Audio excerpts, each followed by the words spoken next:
Hello, quilters. How are you?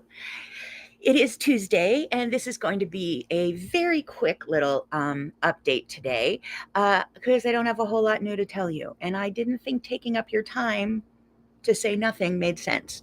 So, hello, I am here. Leave me comments when you're here so I know the chat is working. And let's see, what is new? It's hot. Hot. But that's summer. It's supposed to be hot. What's new with me though is this is my first summer since I've been in heart failure. So the heat is a little harder for me to take. Had a little heart stuff going on last week with the heat, and I'm good. I'm good. So I go between my air conditioned sewing room and I now have air conditioning in my bedroom. So it's only bathroom and kitchen I have to run out for, and that's not so bad. It's quite doable. I don't know when the heat's going to break, but I'm comfortable as long as I stay here, getting some sewing done. You're going to see me very red because I had an infusion yesterday, and this is an infusion, post infusion flush. So I haven't been in the sun, and all is well. I'm on a lot of steroids, so I might be talking fast. Not sure. So, what have I done in the last week? I've been quilting. Hello, Kelly or Viv. I'm going to see Viv in a couple weeks. So, yeah, I always remember you. How are things in Panama City? Hopefully, a lot has been rebuilt since I was there. I was in Panama City, I'm going to say in 2019, maybe 2018, right after the major hurricane. And I was there. Everything was closed. Quilters are quite resilient because people were living in FEMA housing and coming to class and had lost everything. So I hopefully Panama City's doing much better now. Let's see. I have Joanne. It's very hot in your neighborhood too. Yes. Stormy in Brockville, but still hot. Um, Kelly, Panama City's doing well. Good. Good. Quilters are very resilient because I'm like, oh, what type of sewing machine do you have? And people go, well, I used to have a, I'm like, oh. And there were trucks along the side of the road with big, like 18 wheelers that said work boots, and that's where people would shop. It was pretty rough. Yeah, and I know that the hurricane that just hit Houston, I know people are still trying to get their power back. So yeah, I'm not that complaining about being in the heat. It's just been an adjustment for me with my new medical condition. So yeah, I now have air conditioning in my bedroom to adjust for that. And I can take it pretty hot. I can take it up to about 85 as long as it's not 85 plus percent humidity, and it has been. So by next year, I'll have central air and everything will be fine. Kelly, yes, it was crazy. There was still debris in the streets when I was there because they just couldn't get it was just so widespread. Ugh. Ugh. And that was the trip. My husband flew down to join me and we drove across Alabama, Mississippi, whatever order that's in, to get to Louisiana. And we went to Mardi Gras. And I discovered I'm far too old for Mardi Gras. No, it's not for me. It's always something I've always wanted to see. Saw it. We're good. Not my jam. But it was fun. Oh, let me put that back. So, so I had Vacation Bible School last week, which was so much fun. I was doing some extra sewing and checking in the kids. I can't work with kids because they're like little germy people and they sneeze in my eyeballs and get me sick. But I can be a registration table away from them. So I was able to help without being in direct contact with that many kids. Let's see. Sandals in PEI from Steamy. Steamy's a word. Yeah, and we had storms last night too. I was in bed and I was like, is my retina detaching? I'm seeing flashes. And it was a thunderstorm coming. But without my hearing aids in, I can't tell that there's a thunderstorm coming. So I'm like, what is going on? Yeah, people are like, oh, the rain will break the heat. No, it just makes it more humid. And, this is summer. So, hello in Kissimmee, Florida, where you are hot and steamy as well, I am certain. So I've been at Vacation Bible School, dealing with some medical stuff, had an infusion yesterday. In between all of that, since I've been hiding in my sewing room, I've been sewing and trying to clean my sewing room at the same time. See things, move them in between. As I'm moving, pick this up and that up because I haven't been able to bend over and reach the floor for a year. And then well, it was 18 months between COVID and then my herniated discs in my back. My back is never going to be great, but occasionally I can reach the floor. I was working on my 1.5-inch strips for, sorry, I still have a landline. Okay, so my prescription is in. So I've been working on my 1.5-inch strips. We're done. Oh, it's only supposed to be 4 rings. Okay, 1.5-inch strips, because that gives me place to stitch ribbon candy, and that's therapeutic for me. So I have ribbon candy, and the back of that quilt is ice cream, which is not helping my my desire to not eat ice cream, except my desire to eat all of the ice cream with ice cream over my shoulder. There's a theme going on here. Do I have ice cream? No. I had some yesterday. I only bought enough to eat yesterday because I give myself ice cream after an infusion because my throat hurts. And I have some old color block quilts that need to be quilted. And then I have more ribbon candy. And then another old color block quilt that needs to be quilted. So I've been basting up quilts. That's working through my 1.5-inch strips, which doesn't clean up my sewing room much. It cleans up one box. But I've also been piecing battings. I'm up to having pieced 9 battings that have been basted into quilts. Some have already been quilted.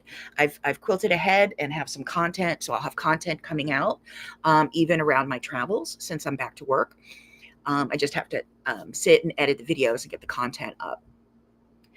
I still have, looks like 1, 2, 3, at least 3 more quilts worth of batting to baste together. I'm down to my wool, which is the hardest basting, because I do that by hand. So that takes a while. The other ones I based on my sewing machine with a tricot stitch where it's a zigzag stitch, but if you zigzag batting together, it pulls it together and that zigzag becomes a bump. So I use a tricot stitch and I go stitch, stitch, stitch, stitch, stitch, stitch, stitch, stitch, stitch. It's number 6 on my new sewing machine. I think it was number 13 on my old one.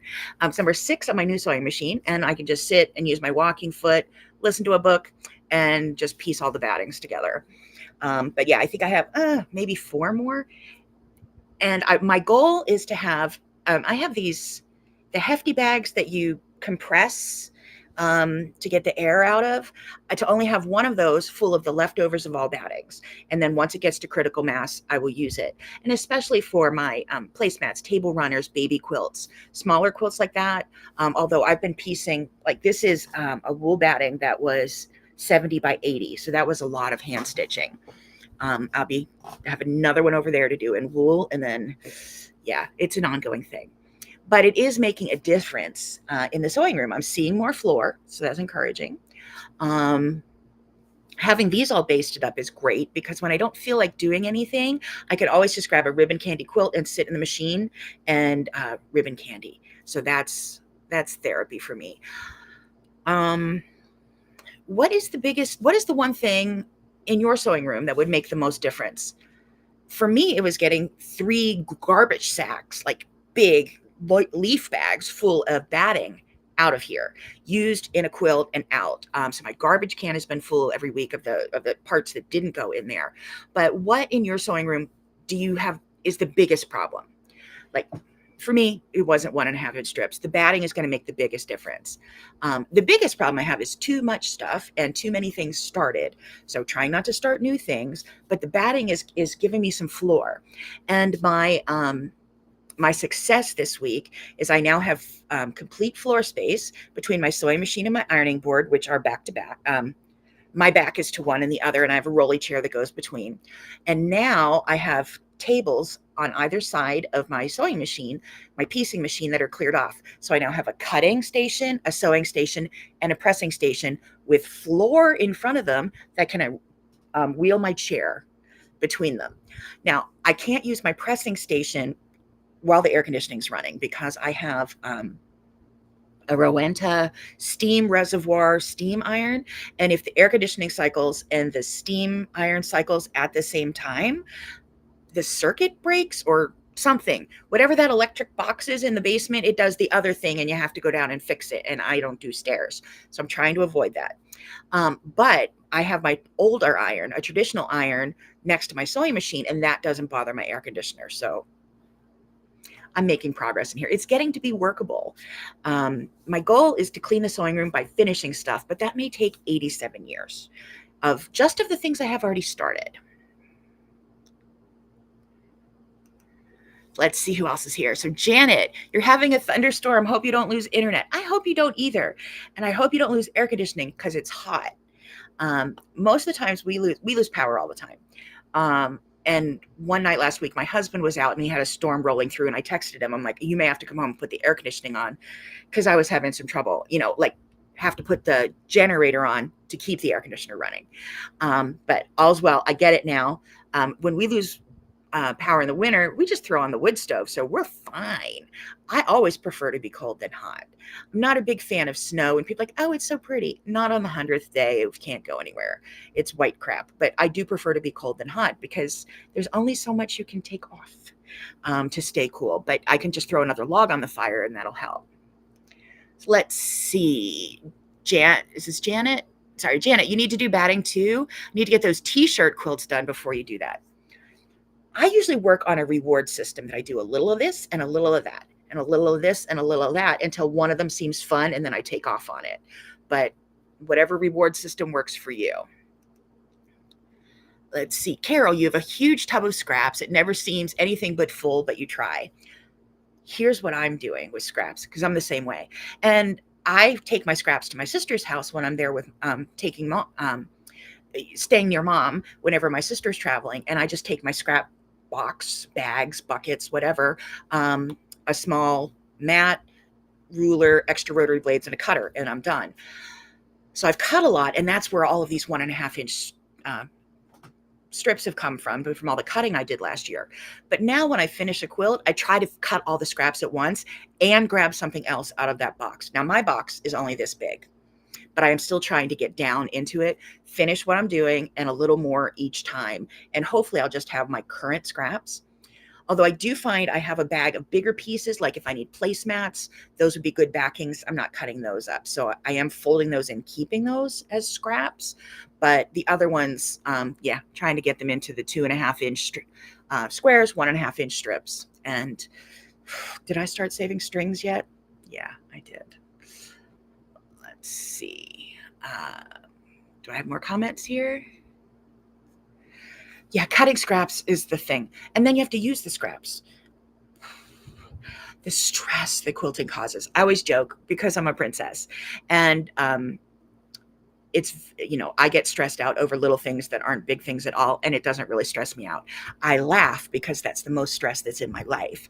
Like when a whole bunch of kids come to check in at church and I have to run all their stickers at the same time. I'm like, oh, I'm all stressed because my life is really easy. Same as, I have all these strips. Whatever shall I do? I've already pieced like 12 strip quilts using the 1.5 inch strips. So you'll be seeing those coming for a while. And since I'm working ahead, and I am talking fast, steroids, I'm sorry, lots of steroids. You'll see my Instagram doesn't match what my output is because I have a pile of completed quilts that's not out yet. So I'm just banking them for the future to give you regular doses of quilting, and so that you don't see 6 of the same quilt in a row. That's what I have.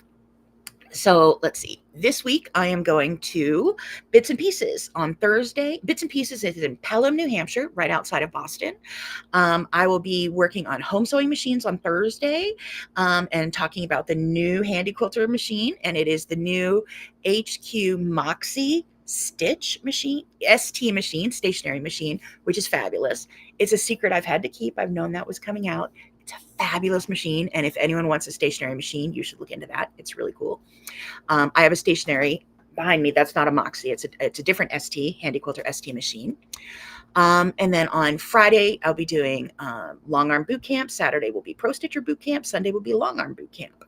And then I think I have 2 weeks off, and then I go to do a van event in Simsbury, Connecticut at So Inspired.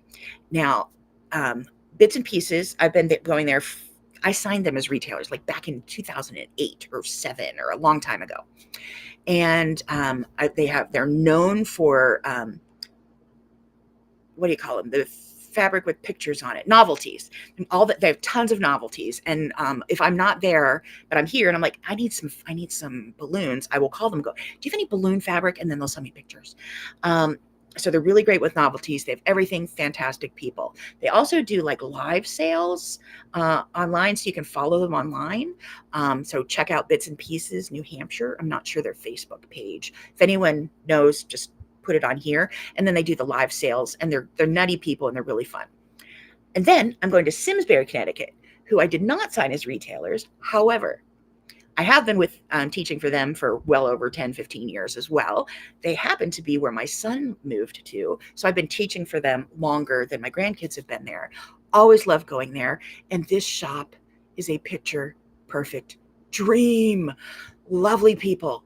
You just walk in and your heart goes pitter pat, pitter pat. And can I move in here? Can you make my sewing room look like this? Can I have all of these wonderful fabrics just displayed so nicely?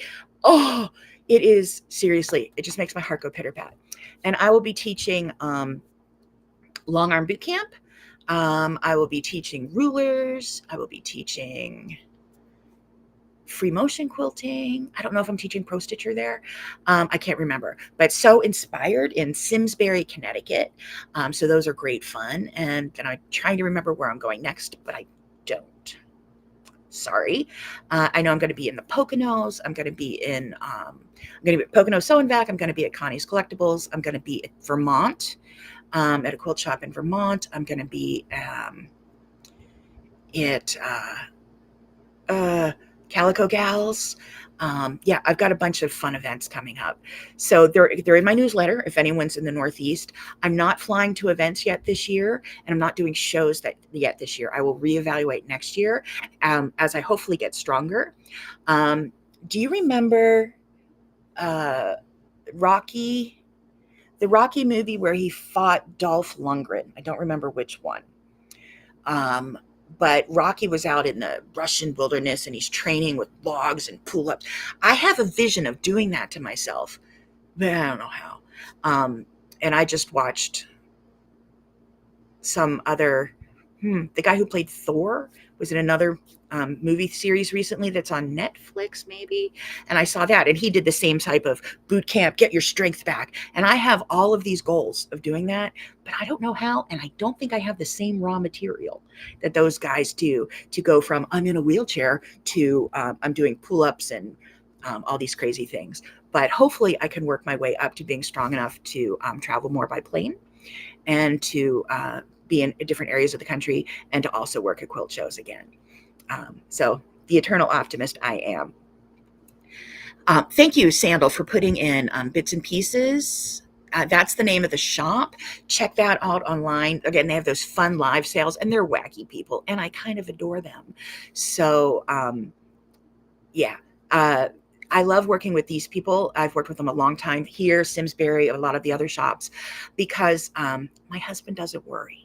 If I were going somewhere new that was a little further away and he didn't know if I needed help carrying stuff, if I needed help driving, if I needed anything at all, he knows that these people will take care of it for me. So those are the shops I'm teaching at this year, the ones that don't make my husband worry.